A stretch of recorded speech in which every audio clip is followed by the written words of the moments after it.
Hello everyone, I am Sonia from BDS institute of English. और students, आज मैं आपके एक बहुत ही कॉमनली आस्क्ड क्वेश्चन का आंसर देने वाली हूँ कि मैम कितने क्वेश्चंस की तैयारी करें और कौन से मॉड्यूल्स पे ज़्यादा फोकस करें। मॉड्यूल्स देखा जाए 4 मॉड्यूल्स हैं, चारों ही अपनी अपनी इंपॉर्टेंस रखते हैं।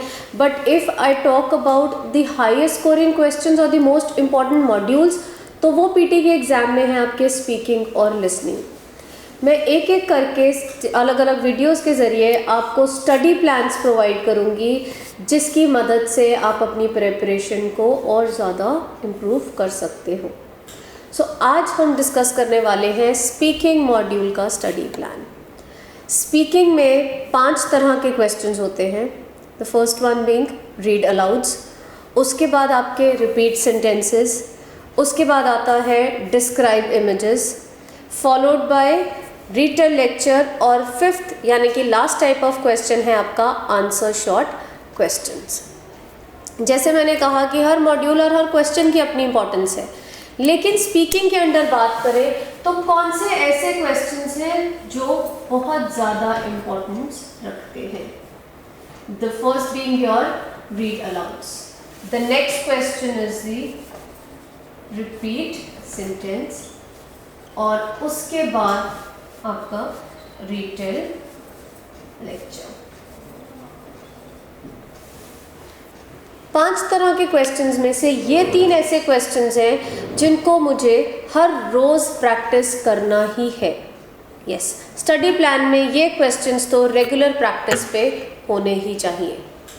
इसके अलावा जो आपका 4th type of question PT के अंदर आता है स्पीकिंग में, वो है डिस्क्राइब इमेज। रीड अलाउड बहुत ज़्यादा ज़रूरी क्वेश्चन है, ना ही सिर्फ आपकी स्पीकिंग के लिए बल्कि आपके रीडिंग मॉड्यूल के लिए भी। और सिर्फ यही रीज़न है कि मैं सजेस्ट करूँगी आप दिन में कम से कम अप्रॉक्सीमेटली अराउंड 20 to 25 रीड अलाउड्स तो ज़रूर प्रिपेयर करें। क्यों? क्योंकि जितना ज़्यादा रीड करोगे उतने ही एरर्स शुरुआत में आएंगे, जितनी गलतियाँ होंगी विद प्रैक्टिस वो सुधर जाएंगी। प्रोनाउंसिएशन, कंटेंट की क्लैरिटी का इस क्वेश्चन में बहुत ज़्यादा रोल है, क्योंकि जितना कंटेंट क्लियर होगा उतना रीडिंग मॉड्यूल में स्कोर अच्छा जाएगा। स्पीकिंग के लिए जो मैटर करती है वो है आपकी फ्लुएंसी और प्रोनाउंसिएशन। अगर कंटेंट बोलना आता होगा तभी फ्लो डेवलप कर पाओगे और उसको मेंटेन भी रख पाओगे। The next type of question is your repeat sentence. Extremely important question for your overall PT exam.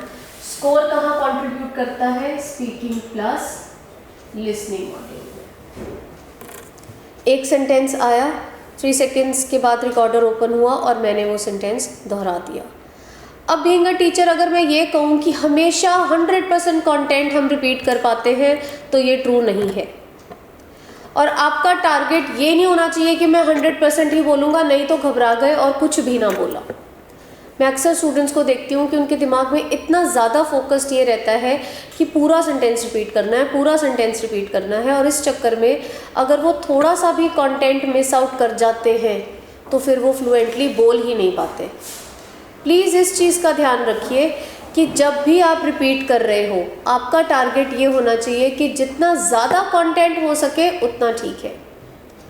Don't force your self for something जिस पे अगर आप नहीं भी 100% कर पाए हो तो आप 0 पे लैंड करो। आई एम नॉट सेइंग कि 100% कंटेंट अनअचीवेबल है, ऐसा नहीं है।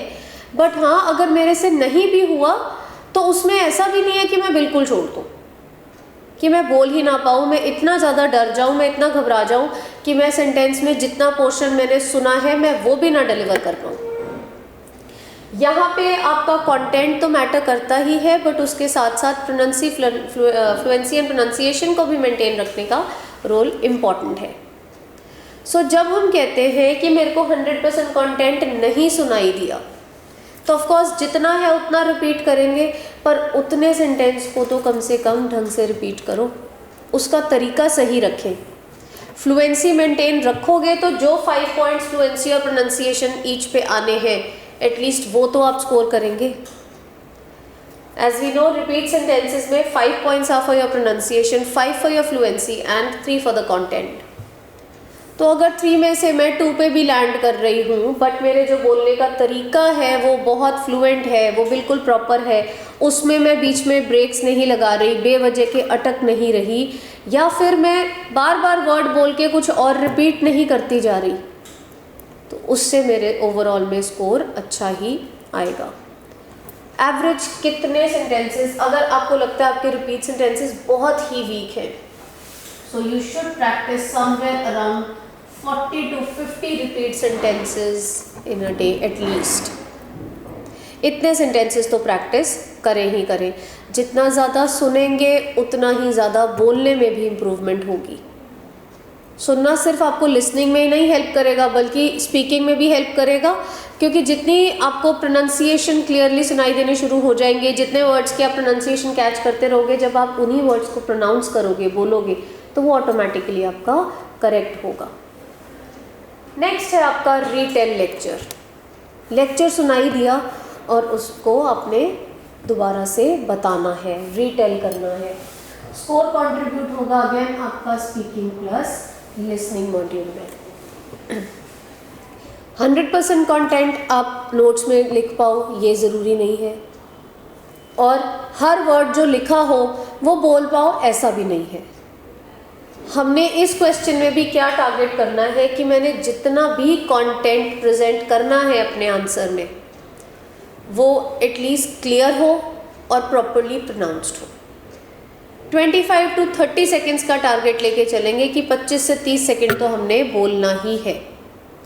और अगर आपको इसका टेम्पलेट नहीं पता कि आप किस स्ट्रक्चर की हेल्प से बोल सकते हैं, तो आप हमारे YouTube चैनल पे पुरानी वीडियोस को रेफर कर सकते हो। वहाँ पे हमने क्लियरली एक्सप्लेन किया हुआ है कि रीटेल लेक्चर के लिए आप कौन सा टेम्पलेट यूज़ कर सकते हैं और उसका तरीका क्या है।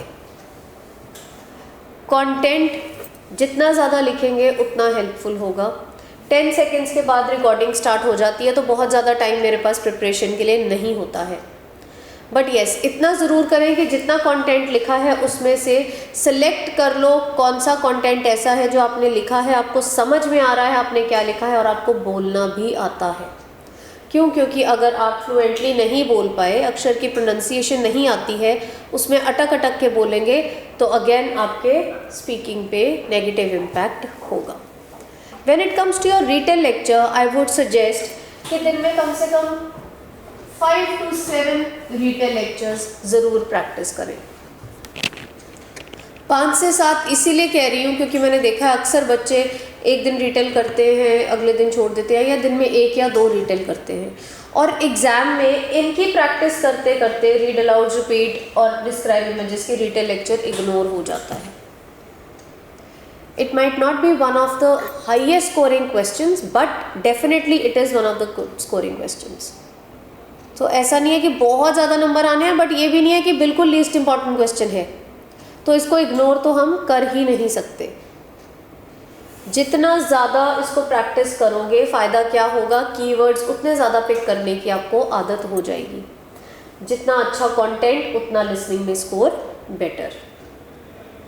Now we come to the fourth type of question under your speaking, which is your describe images. This is the only question under speaking जो आपको सारे नंबर स्पीकिंग में ही देता है। इस क्वेश्चन की प्रैक्टिस की बात करें तो I often suggest my students to follow structure जो बहुत ही ईजी स्ट्रक्चर है, बड़ा हेल्पफुल स्ट्रक्चर है, और स्पेशली वहाँ पे मदद करता है जहाँ पे आपको खुद बोलना नहीं आता। यूजुअली क्या होता है स्ट्रक्चर्स में, हम इमेज से देख के पॉइंट्स फिल करते हैं, बट काफ़ी बार आई कम अक्रॉस सच स्टूडेंट्स जिनको वो पॉइंट्स भी फिल करने नहीं आ रहे कि मैम हमसे 2-3 लाइंस भी खुद बोली नहीं जाती। तो जो हम आपको फिक्स स्ट्रक्चर देते हैं, फिक्स लाइंस देते हैं, वो यहाँ पे आपकी फ्लुएंसी को मेंटेन करने में हेल्प करेगा। डिस्क्राइब इमेजेस के केस में आपको फ्लुएंसी पे और प्रोनाउंसिएशन पे ज़्यादा ध्यान देना है as compared to the content. अब घर से कुछ ऐसा याद करके चले गए जो इमेज से बिल्कुल भी मैच नहीं करता, इसका कोई फ़ायदा नहीं है। सो जो हम फिक्स स्ट्रक्चर भी आप लोगों को सजेस्ट करते हैं वो भी ऐसा है जो आपकी इमेज से कोरिलेट ज़रूर कर जाएगा। वो डेवलप ही बनाया ही इस तरह से हुआ है। डिस्क्राइब इमेजेस में भी at least I would say practice around 10 to 12 images a day. 10-12 images तो करें ही, और उस टाइप की इमेजेस ज़रूर करें जिनमें आपको प्रॉब्लम आती है। अक्सर बच्चे घबराते हैं रैंडम पिक्चर्स से या फिर आपके लाइफ साइकिल से या प्रोसेस से, जहाँ पे डेटा की इंफॉर्मेशन कम दी होती है। प्रैक्टिस करोगे तो ऑटोमेटिकली कॉन्फिडेंस मेंटेन हो जाएगा, कॉन्फिडेंस डेवलप करोगे तो पेपर में भी प्रॉब्लम नहीं आएगी। जो लास्ट टाइप ऑफ आपका क्वेश्चन है, आंसर शॉर्ट क्वेश्चंस, ये आपका स्कोर देता है स्पीकिंग प्लस लिसनिंग को। हर क्वेश्चन का जवाब आता हो ये ज़रूरी नहीं है, बट यस प्रैक्टिस ज़रूर करें क्वेश्चंस की, and try to practice around 40 to 50 questions a day. Single liner questions हैं और बहुत इजी है। और अगर आपको लगता है कि आपके पास कंटेंट नहीं है इन क्वेश्चंस को प्रैक्टिस करने के लिए, कि मेरे पास मटेरियल ही नहीं है, मेरे पास जितना था मैं ऑलरेडी प्रैक्टिस कर चुकी हूँ, then you can go to our website www.myptlearning.com। वहाँ पे आपको प्रैक्टिस सेक्शन के अंडर ये सारी तरह के क्वेश्चंस, और ना ही सिर्फ स्पीकिंग के बल्कि चारों मॉड्यूल्स के एम्पल क्वेश्चंस मिल जाएंगे। 10,000 से ज़्यादा क्वेश्चंस हैं सारे मॉड्यूल्स के। सो क्वेश्चंस बहुत हैं, प्रैक्टिस करने के लिए टाइम हमने मैनेज करना है। सो ये आपका रूटीन प्लान है जो आप फॉलो कर सकते हो, चाहे आपका टारगेट 6 हो, 7 हो, 8 हो या 9 ईच हो। बच्चे, फिर भी लास्ट में मैं एक फाइनल बात ज़रूर कहना चाहती हूँ। देर आर सम डेज़ जब हमें लगता है कि आज मेरी हेल्थ नहीं अलाउ कर रही, या मैं मेंटली बहुत टायर्ड हूँ और मेरे से पढ़ा नहीं जा रहा। अगर वो दिन आपके लिए आज है कि मेरे को नहीं इतना कॉन्सेंट्रेट हो पा रहा है मेरे से, वर्क प्लेस पे बहुत स्ट्रेस था, बहुत काम था, या हेल्थ नहीं ठीक, जो भी रीज़न है, तो प्लीज़ उस दिन इन क्वेश्चंस की प्रैक्टिस को कम कर सकते हो। मेरे कहने का मतलब ये है कि अगर मूड नहीं है तो ज़बरदस्ती 20 से 25 की काउंटिंग चेक करने के लिए, 40 to 50 सिर्फ काउंट दिमाग में रखने के लिए इसको प्रैक्टिस ना करें। ऐसी प्रैक्टिस आपको आउटपुट नहीं देगी, इसका कोई रिजल्ट नहीं होने वाला। जब आप पूरे काम कंपोज्ड हो, मेंटली आप स्ट्रेस फ्री हो, उस टाइम पे इसकी बेस्ट रिजल्ट्स आएंगे। अगर आज मैं स्ट्रेस्ड आउट हूँ, या मेरे पास टाइम नहीं है, या मुझे कुछ और बहुत ज़रूरी काम है, और मैं ये सोचूंगी कि मेरे को मैम ने कहा है मैंने 20 से 25 करने ही हैं रीड अलाउड्स, तो मैं उस चक्कर में, सिर्फ काउंटिंग करने के चक्कर में फटाफट प्रैक्टिस करती रहूँ और अपनी गलतियों को देखूँ ही ना, तो उसका कोई फ़ायदा नहीं है। ये आपके लिए एक लेआउट है, इसको फॉलो करें। But if there are certain days जहाँ पे आपको इससे डेविएट होना पड़े, तो ध्यान रखिएगा तैयारी तभी होगी जब कंसंट्रेशन है। अगर आप दिल से तैयारी नहीं कर रहे हो तो ये नंबर सिर्फ नंबर्स ही हैं, it is not going to help you with the result. Please follow this structure, follow this layout, and I am very sure आपकी इससे बहुत हेल्प होगी। अगर फिर भी आपको कोई डाउट्स हैं, कोई क्वेरीज हैं, तो आप कमेंट सेक्शन में कमेंट्स बिलो कर सकते हो। Thank you very much, all the best to you.